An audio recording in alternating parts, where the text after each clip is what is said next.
João Bunyan, O Sonhador Imortal, 1628-1688. Caminhando pelo deserto deste mundo, parei num sítio onde havia uma caverna, a prisão de Bedford. Ali, deitei-me para descansar. Em breve adormeci e tive um sonho.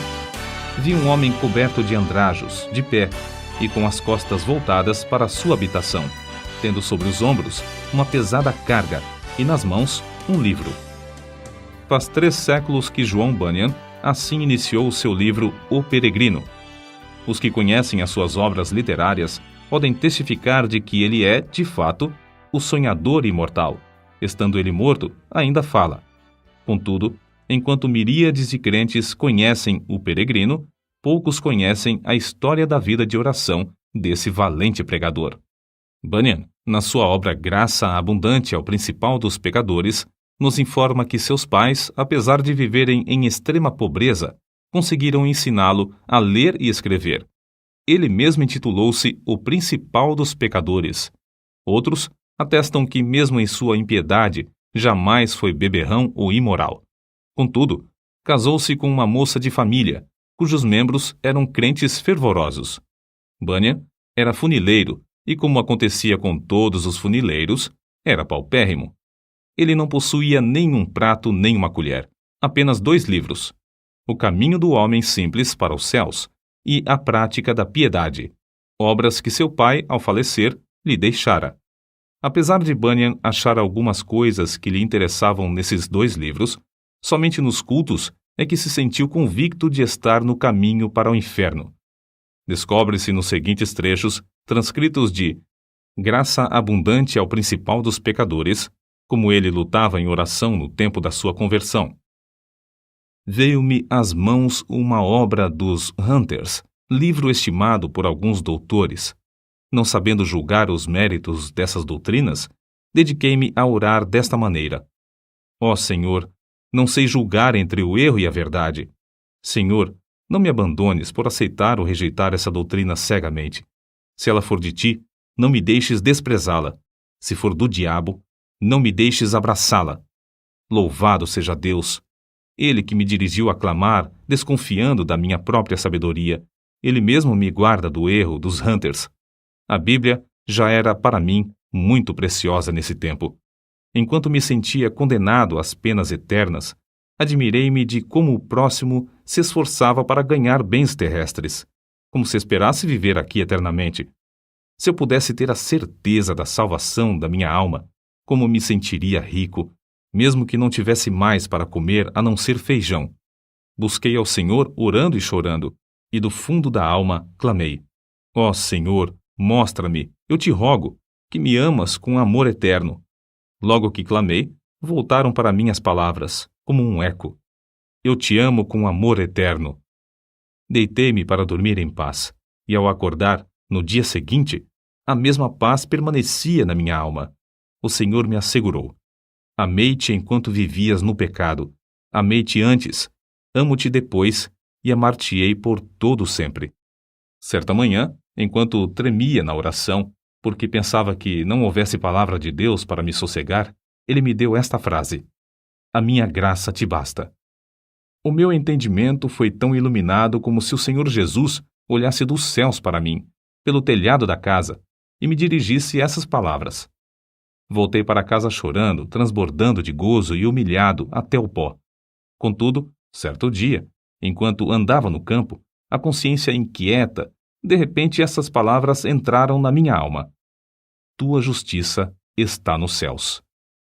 E parecia que, com os olhos da alma, via Jesus Cristo à destra de Deus, permanecendo ali como minha justiça. Vi, além disso, que não é o meu bom coração que torna a minha justiça melhor, nem que a prejudica, porque a minha justiça é o próprio Cristo, o mesmo ontem, hoje e para sempre. As cadeias, então, caíram-me das pernas. Fiquei livre das angústias. As tentações perderam a força. O horror da severidade de Deus não mais me perturbava, e voltei para casa regozijando-me na graça e no amor de Deus. Não achei na Bíblia a frase: Tua justiça está nos céus, mas achei: o qual para nós foi feito por Deus sabedoria e justiça, e santificação e redenção. 1 Coríntios, capítulo 1, versículo 30. E vi que a outra frase era verdade. Enquanto eu assim meditava, o seguinte trecho das Escrituras penetrou no meu espírito com poder. Não pelas obras de justiça que houvéssemos feito, mas segundo a sua misericórdia nos salvou.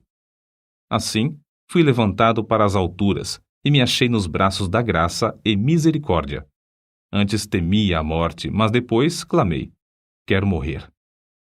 A morte tornou-se para mim uma coisa desejável. Não se vive verdadeiramente antes de passar para outra vida. Oh, pensava eu, esta vida é apenas um sonho em comparação à outra. Foi nessa ocasião que as palavras herdeiros de Deus se tornaram tão cheias de sentido que eu não tenho como explicá-las aqui nesse mundo. Herdeiros de Deus. O próprio Deus é a porção dos santos. Isso vi e disso me admirei, contudo, não posso contar o que vi. Cristo era um Cristo precioso na minha alma. Era o meu gozo, a paz e o triunfo por Cristo eram tão grandes que tive dificuldade em conter-me e ficar deitado. Bunyan, ainda que lutando para sair da escravidão do vício do pecado, não fechava a alma aos perdidos, que ignoravam os horrores do inferno. Acerca disto, ele escreveu: percebi pelas Escrituras que o Espírito Santo não quer que os homens enterrem os seus talentos e dons, mas antes que despertem esses dons. Dou graças a Deus por me haver concedido uma medida de entranhas e compaixão pela alma do próximo, e me enviou a esforçar-me grandemente para falar uma palavra que Deus pudesse usar para apoderar-se da consciência e despertá-la.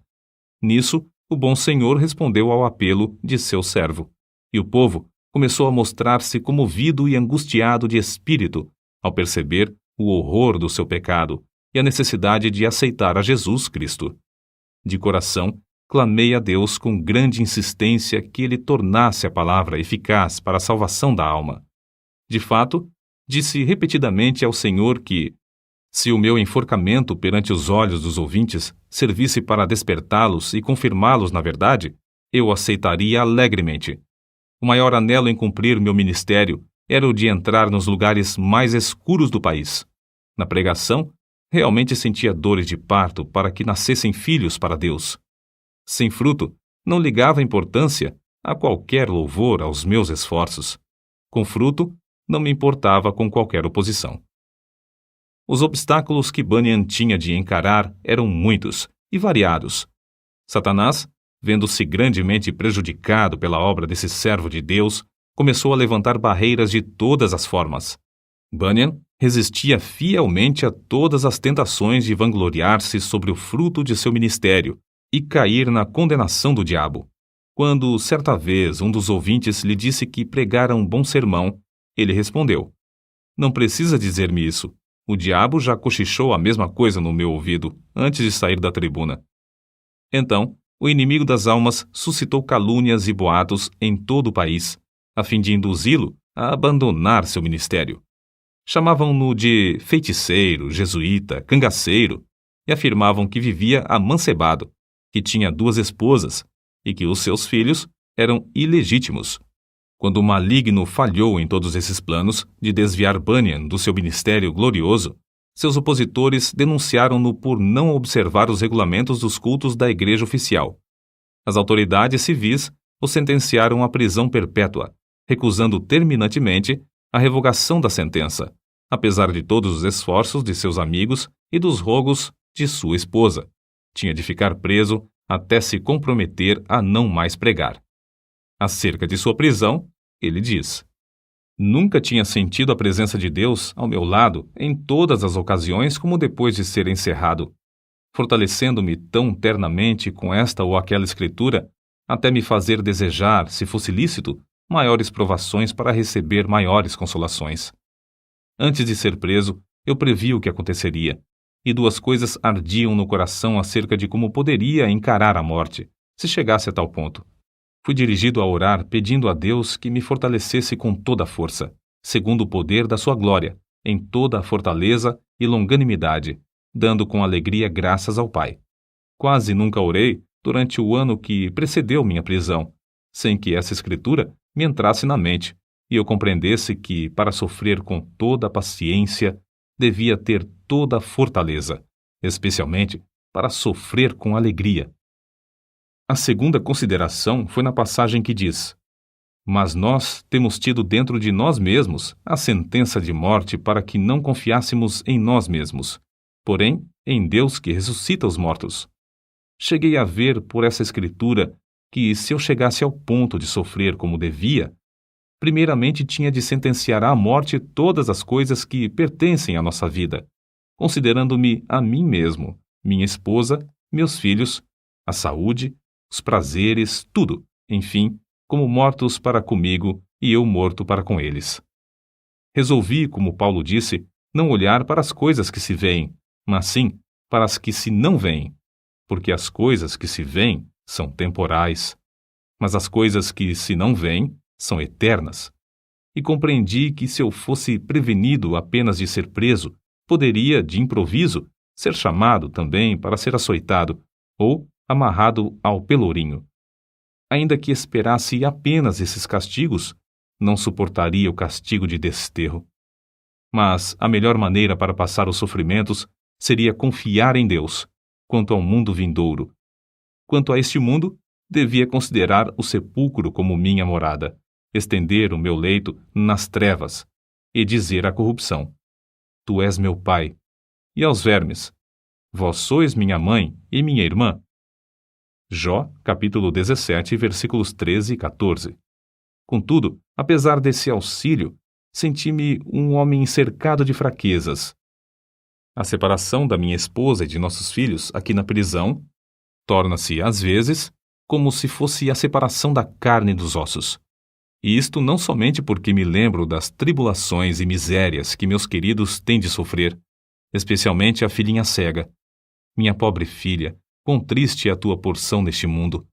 Serás maltratada, pedirás esmolas, passarás fome, frio, nudez e outras calamidades. Oh, os sofrimentos da minha ceguinha quebrar-me-iam o coração aos pedaços. Eu meditava muito também sobre o horror ao inferno dos que temiam a cruz, a ponto de se recusarem a glorificar a Cristo, suas palavras e leis perante os filhos dos homens. Além do mais, pensava sobre a glória que ele preparara para os que, em amor, fé e paciência, testificavam dele.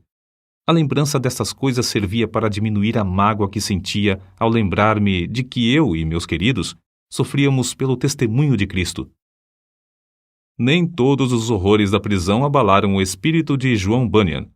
Quando lhes ofereciam a sua liberdade sob a condição de ele não pregar mais, respondia: Se eu sair hoje da prisão, pregarei amanhã, com o auxílio de Deus. Mas se alguém pensar que, afinal de contas, João Bunyan era apenas um fanático, deve ler e meditar sobre as obras que nos deixou. Graça abundante ao principal dos pecadores, chamado ao ministério, o peregrino, a peregrina, a conduta do crente, a glória do templo, o pecador de Jerusalém é salvo, as guerras da famosa cidade de alma humana, a vida e a morte de homem mau, o sermão do monte, a figueira infrutífera, discursos sobre oração, o viajante celestial, gemidos de uma alma no inferno, a justificação é imputada, entre outros. Passou mais de 12 anos encarcerado. É fácil dizer que foram 12 longos anos, mas é difícil conceber o que isso significa. Passou mais da quinta parte da sua vida na prisão, na idade de maior energia. Foi um quacre, chamado Whitehead, que conseguiu a sua libertação. Depois de liberto, pregou em Bedford, Londres, e muitas outras cidades. Era tão popular que foi alcunhado de Bispo Bunyan.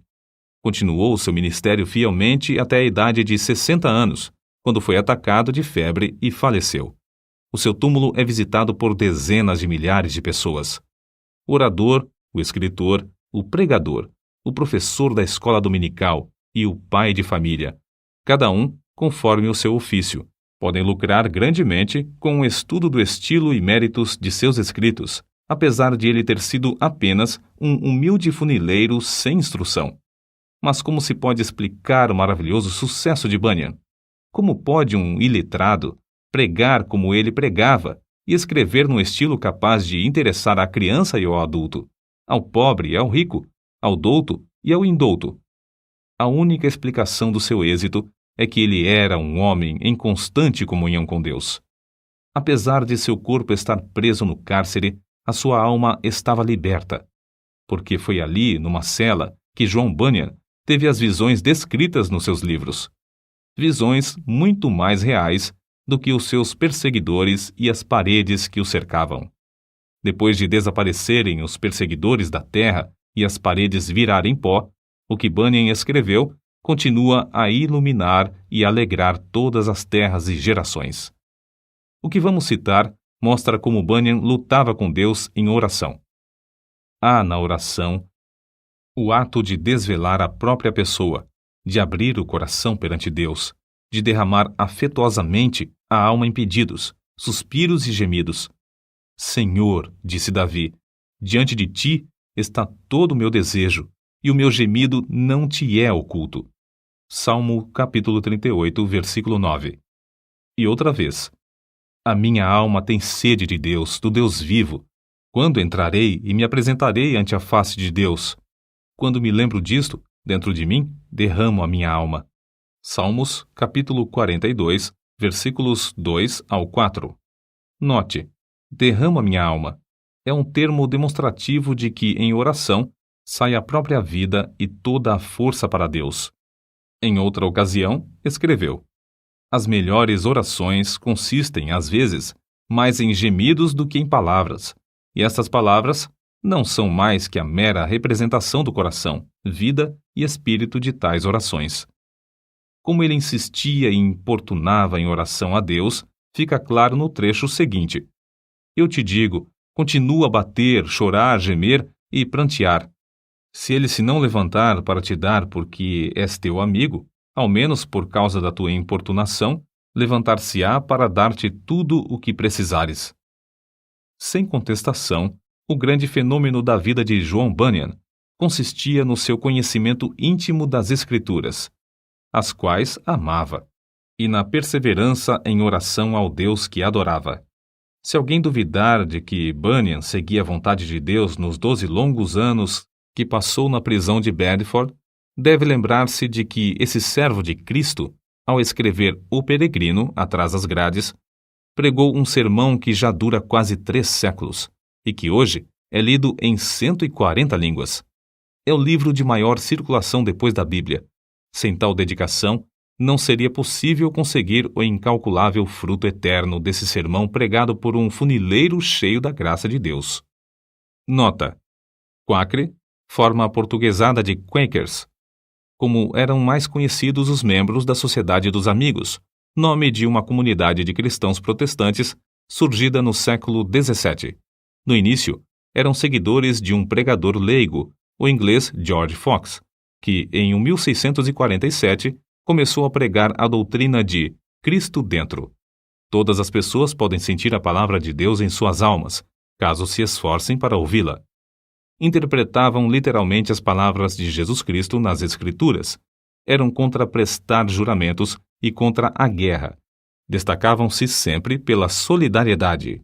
Em 1947, os comitês britânico e americano de socorro Quaker Internacional receberam o Prêmio Nobel da Paz.